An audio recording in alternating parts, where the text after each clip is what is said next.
I apologize for this update ahead of time. Oh boy. But Todd Blanche, the Trump attorney, is specifically reading a post that Michael Cohen made on Twitter on April 22nd, in which he refers to Donald Trump as Von Schitzenpants.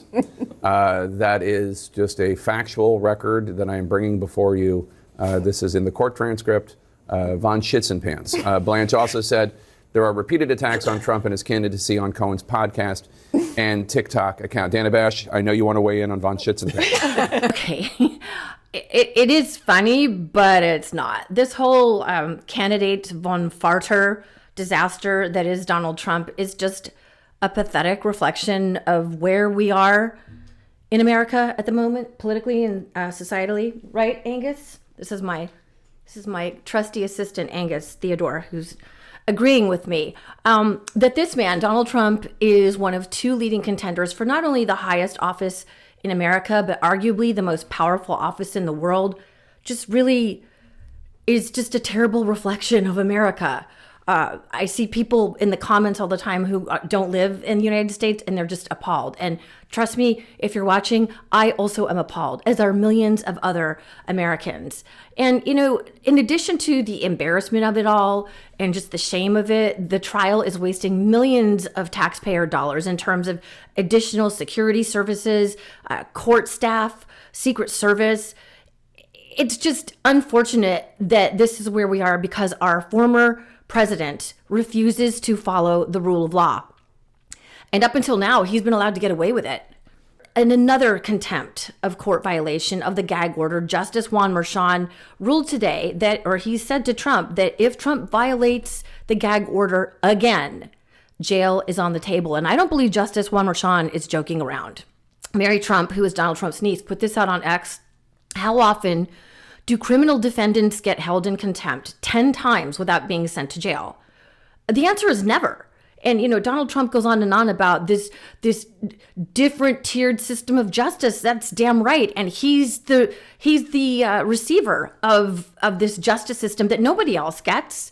It's just really broken down a lot of people's hope and faith in our criminal justice system, that he is allowed to get away with so much, like, just atrocious statements and comments, and is yet out. And this isn't the first time. So that's where we are. Joe, who's one of my favorite accounts on Twitter or X, put this out regarding Donald Trump.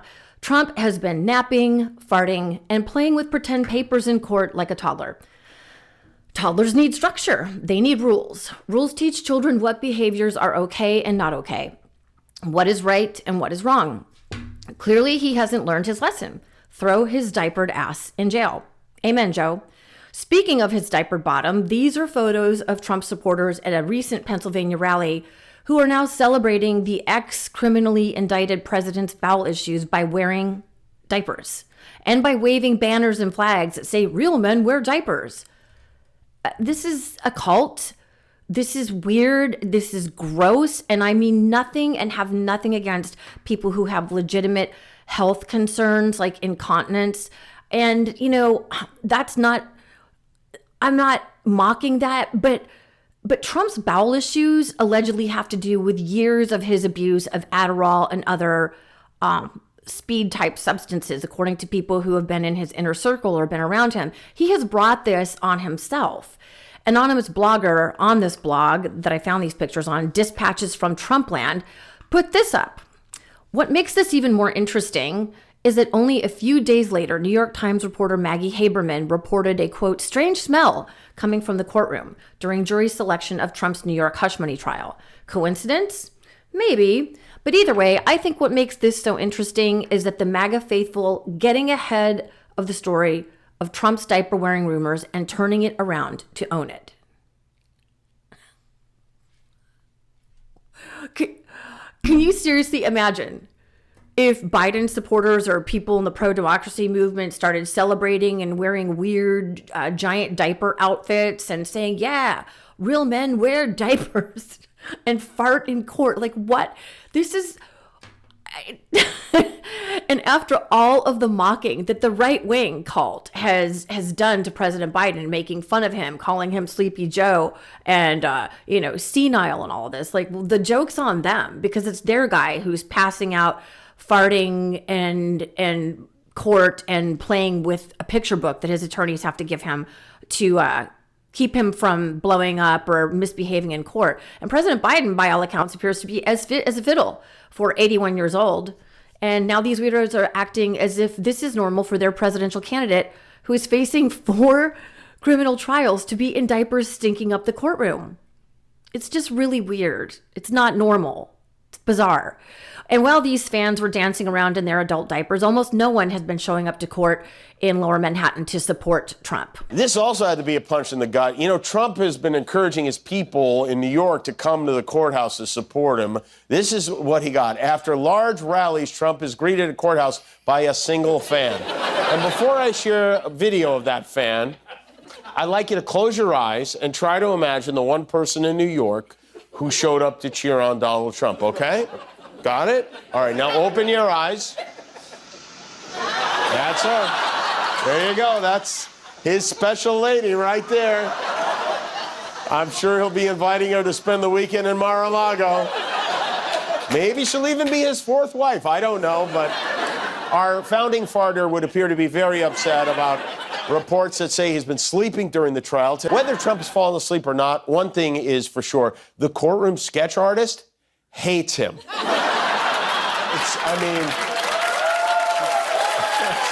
Absolutely. She turned him into the hunchback of Notre Dame. Looks like his tongue is about to shoot out and get a fly on it. That part about the courtroom sketch artist hates him. He looks like he's about to catch a fly. That is, Kimmel, he's funny. Nobody is coming to support him. Of course he's lying about that, claiming that his thousands of supporters are being kept away from him. It's unfair, it's rigged, all of the stupid stuff he says. Check out the legendary Rachel Maddow calling him and his lies out in this clip. Then last week, ahead of opening statements in his New York criminal trial, Trump tried cranking the handle again, 72 hours until all hell breaks loose. If we fail to have a massive outpouring of peaceful, patriotic support right here, right now, all hell will break loose. All hell did not break loose. It was Rudy Giuliani's adult son and a smattering of other people, and that was it. Trump has actually tried claiming that big throngs of people have been showing up to protest and show their support for him in New York, or at least that people have showed up trying to protest. But he says police have been keeping them away. He's tried claiming on social media that the area outside the court was, quote, completely closed down. He said, quote, thousands of people were turned away from the courthouse in Lower Manhattan by steel stanchions and police. And again, it's just not true. Police are not turning people away. There are no steel stanchions that are blocking his supporters from turning up and walking around them. I mean, you can walk right up there. But by Thursday, the 3rd day of testimony in the trial this past week, it was just this one dude named Gary, and that was kind of it. And so because he has not just been predicting protests on his behalf, he has been commanding his followers to protest for him.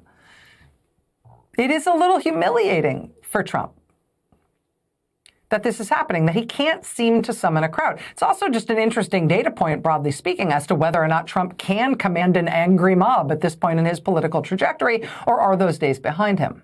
Yep. Nobody's coming, Donald, except for maybe that one guy named Gary. That cracked me up.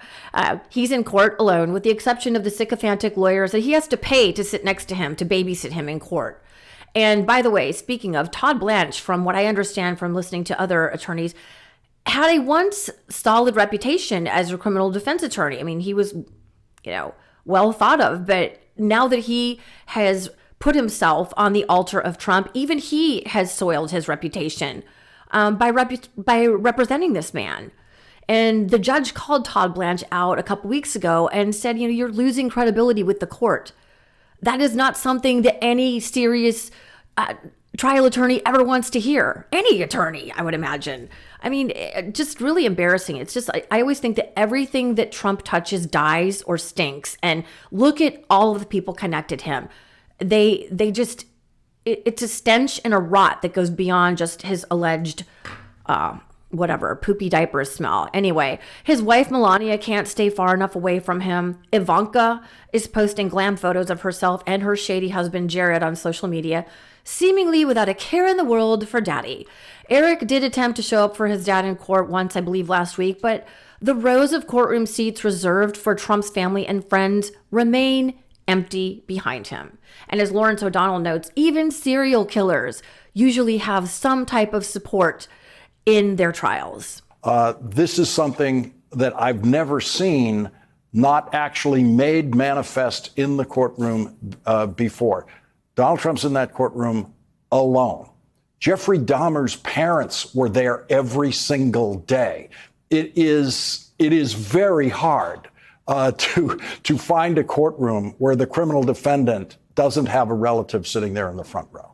It is that he is there alone in terms of friends and family. I think it is worth pointing out, one, I don't think he cares. I don't think it matters to him. That is not where he gets his energy. That is not what gives him solace to the extent that anything does. He's more upset about the fact that there aren't more people outside protesting on his behalf, right? But it also points to the bizarre thing about my family, that every relationship, I should say, is a transactional one. His kids have decided, for whatever reason, that it's not worth their time for them to be in that courtroom because they're not going to get anything out of it. Just take a look at the difference between the lonely, glowering, raging Trump, whose former aides and staffers have, for the most part, turned against him, compared to President Joe Biden, who not only has the support of his own family, but the entire Kennedy clan as well. Like, his family, other families, other people supporting him, and he doesn't have to pay them anything to support him. Donald Trump is not a healthy, stable man, and that should be evident if people just look at who he surrounds himself with.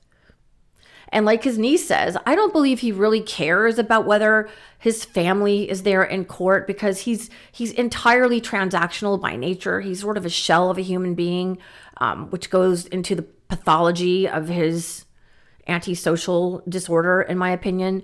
But what he does care is about getting his energy and attention from adoring crowds, just in the same way that Vladimir Putin or Kim Jong-un or these other tyrants do.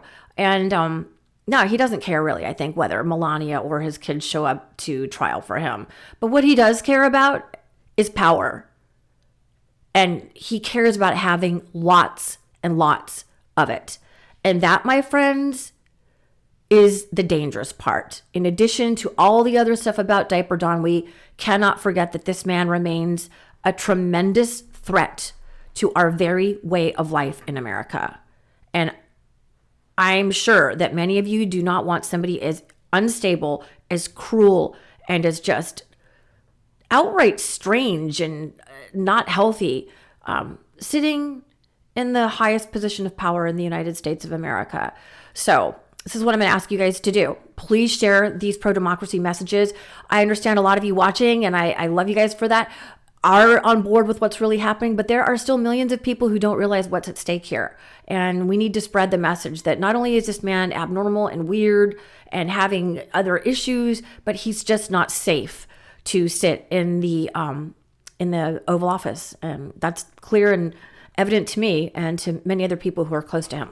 My name is Suri Crowe for the MeidasTouch Network. Thank you for joining me here today. I do hope to see you back here very soon. And I wish you peace. Enough! Send it to the big house, not the White House. Get the new exclusive tees, mugs, and stickers right now at store.MeidasTouch.com. That's store.MeidasTouch.com.